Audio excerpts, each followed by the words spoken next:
کیا ہونے جا رہا ہے عارف حمید بھٹی صاحب؟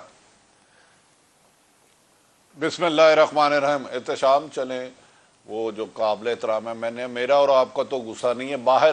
بظاہر بادی النظر میں عدم اعتماد ایک پیش ہوئی ہے اور جس کا حل یہ ہے کہ اگر اپوزیشن 172 نمبر گیم پوری کر لیتی ہے تو عدم اعتماد کامیاب ہو جائے گا. ابھی تک حکومت کا کوئی بھی اتحادی ان کا ساتھ دینے کے لیے تیار نہیں، جبکہ 14 لوگ جو حکومت کے منحرف اراکین ہیں وہ ان کے خلاف ووٹ دینے کے لیے تیار ہیں، اور اس میں سارے آئینی ماہرین کہتے ہیں ووٹ ڈالا بھی جائے گا اور گنا بھی جائے گا. ایون کہ اٹارنی جنرل صاحب نے بھی بتایا. تو میرے خیال میں آج تک اس وقت تک تو شاید وزیر اعظم کے پاس اب کوئی ایسا ترک کا پتہ نہیں رہا جس سے ملک کے سیاسی حالات تبدیل ہوں. نمبر گیم پہ تو وہ بظاہر ایسا لگ رہا ہے کہ لوز کر چکے ہیں، لیکن ایک ترک کا پتہ جو میرا اور آپ کو بھی خدشہ ہے، اللہ کرے کہ وہ نہ کرے، اس کے بارے میں کرتے ہیں تو پھر شاید شیخ رشید صاحب نے ٹھیک کہا تھا کہ 10 سال بھی کسی کی باری نہیں آئے گی. دیکھیں جب تک عدم اعتماد آپ کو لگتا ہے پرائم منسٹر صاحب کا اشارہ اس طرف ہے؟ آپ کو لگتا ہے پرائم منسٹر صاحب کا اشارہ اور اس دیکھ رہے طرف اس کے مجھے لگتا نہیں، مجھے سر وہ تو کہہ رہے ہیں کہ عدم اعتماد ناکام ہوگی. انہوں نے کہا کہ ترک کے فتح کے بعد عدم اعتماد ناکام ہوگی. دیکھیں نہیں، انہوں نے کہا سرپرائز دوں گا. عدم اعتماد ناکام ہو جاتی ہے تو پھر یقیناً وہ اگلے 23 تک وزیر اعظم رہیں گے، پھر تو کوئی اگلی لڑائی نہیں ہے نا. پھر وہ کیسے کہتے ہیں ابھی لڑائی نہیں شروع ہوئی میں استعفیٰ نہیں دوں گا؟ کون انہیں کہہ رہا ہے استعفیٰ دو؟ ایک اپوزیشن نے کی ہے ریکوزیشن. اگر وہ 172 بندے نہیں ہوتے تو وزیر اعظم پاکستان ہوں گے اور زیادہ خطرناک ہوں گے. لیکن میرا اپنا خیال ہے کہ وہ نمبر گیم لوز کر چکے ہیں، اور اس سے پہلے 27 مارچ کو وہ جلسہ کہہ رہے ہیں. مجھے بتائیں 10 لاکھ کی بجائے 10 کروڑ بھی آ جائے، فیصلہ تو اسمبلی میں ہوگا کہ اگر عدم اعتماد اپوزیشن نمبر پورے کر لیتی ہے 172 تو وہ کامیاب ہے. سڑک پہ کیسے فیصلہ ہوگا؟ آپ بریسٹر ہیں ماشاءاللہ، باہر سے پڑھ کے آئے ہیں، ایک ٹاپ کلاس پروگرام کرتے ہیں. مجھے بتائے ایسے موقع میں وزیر اعظم کو 10 لاکھ بندہ اکٹھا کرنے کی بجائے اپنے اتحادیوں کو ساتھ ملانا چاہیے تھا، جو ناراض لوگ ہیں ان کو ساتھ ملانا چاہیے تھا. یہ پریکٹس نامناسب ہے کہ آپ ٹی وی پہ آ کے تھریٹ کریں میں چھوڑوں گا نہیں، میری نشست کے نشانے پر زرداری ہے. I think this is not proper way. ٹھیک ہے، آپ کی بات بالکل درست ہے اور میں سے اتفاق کرتا ہوں کہ اس وقت کی جو سیاسی صورتحال ہے اس میں بڑے جلسے باوجود اس کے کہ ہو سکتا ہے عمران خان بہت بڑی تعداد میں عمران خان کے جلسوں میں لوگ آنے کے لیے تیار ہوں اور وہاں پہ بڑے نمبرز بھی ہیں، لیکن اصل فائدہ تو یہ ہے نا کہ آپ 172 کا نمبر پورا کریں. لیکن پاکستان تحریک انصاف اس چیز پر کھیل رہی ہے. بھٹی صاحب، پرائم منسٹر صاحب نے آج بھی کہا ہے کہ اتحادی جن کے حوالے سے کمیٹی میں ان کو کہہ دیا گیا ہے کہ وہ ہمارے ساتھ چلنے کے لیے تیار نہیں ہے، لیکن پرائم منسٹر ابھی بھی ان سے ہوپ فل ہے اور وہ کہہ رہے ہیں کہ وہ آخری وقت تک عوام کی رائے دیکھ کر فیصلہ کریں گے.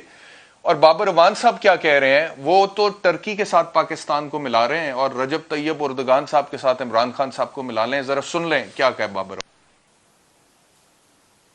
نہیں، میری گزارش ہے، محترم عمران خان صاحب نے 2014 میں دھرنا نکالا تھا اور آپ جانتے ہیں اس میں مناج القرآن کی 14 لاشیں بھی تھی، 100 لوگوں کو بلٹ انجری ہوئی تھی. اگر وہ اس وقت نواز شریف کی حکومت نہیں گرا سکے تو کبھی بھی جلسے جلوسوں سے حکومت نہیں گئی. میں نے تو آج تک نہیں دیکھا. کیا وزیر اعظم سب صرف یہ خود سوچیں کہ 2014 میں اس وقت کے وزیر اعظم نواز شریف نے خود رحیل شریف صاحب کو بیچ میں ڈالا تھا، لیکن نواز شریف کی حکومت نے 5 سال پورے کیے تھے، انہیں عدلیہ نے نااہل کیا تھا. تو یہ ان کو کسی نے غلط فہمی ڈال دی ہے. اب جس قدر مہنگائی بے روزگاری ہو گئی ہے، میرا نہیں خیال کہ محترم عمران خان صاحب کا گراف 2011 میں جتنا بلند تھا یا 2014 میں جتنا تھا اتنا ہوگا. نواز شریف کو بھی جب نااہل کیا تھا تو انہوں نے کہا تھا کروڑوں لوگ آ جائیں گے، تو لاہور میں میکسیمم 12,000 لوگ داتا صاحب کے باہر آئے تھے. یہ عمران خان صاحب کے نادان اور مفاد پرست ایڈوائزر میرا خیال ہے انہیں مس گائیڈ کر رہے ہیں.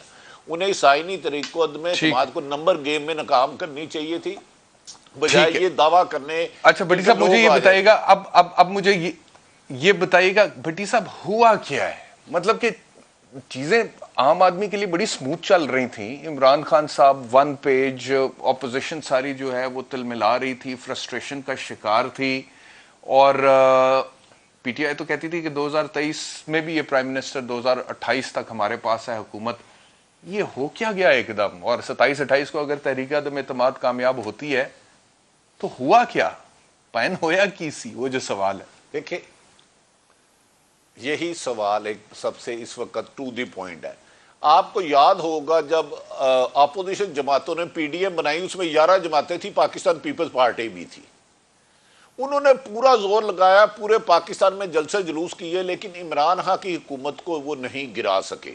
پورے پاکستان میں جلسے جلوس کیے، کوئٹہ، پشاور، ہر جگہ.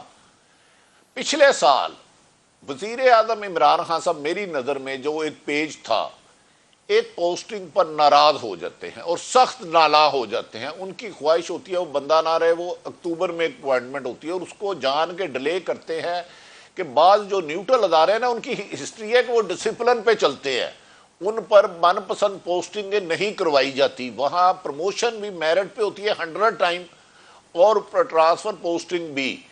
اس پر ان کا جو اتفاق شروع ہوا تو ماضی میں جو عمران خان صاحب کو ریسکیو کرتے رہے وہ اب نہیں کر رہے. آپ کو یاد ہوگا 1 اگست 2019 کو چیئرمین سینٹ کے خلاف عدم اعتماد آئی تو اس وقت اپوزیشن کے لوگ 66 سے 66 جب ووٹنگ کرنے گئے تو 51 رہ گئے. اب عمران خان صاحب کو وہ طاقتیں ریسکیو نہیں کر رہی. اب عمران خان صاحب ان طاقتور حلقوں سے اس لیے ناراض نہیں ہے کہ وہ ان کے خلاف ہے، وہ یہ سمجھ رہے ہیں کہ میں گر رہا ہوں تو مجھے بچا کیوں نہیں رہے. ماضی میں وہ ریسکیو کر لیتے تھے.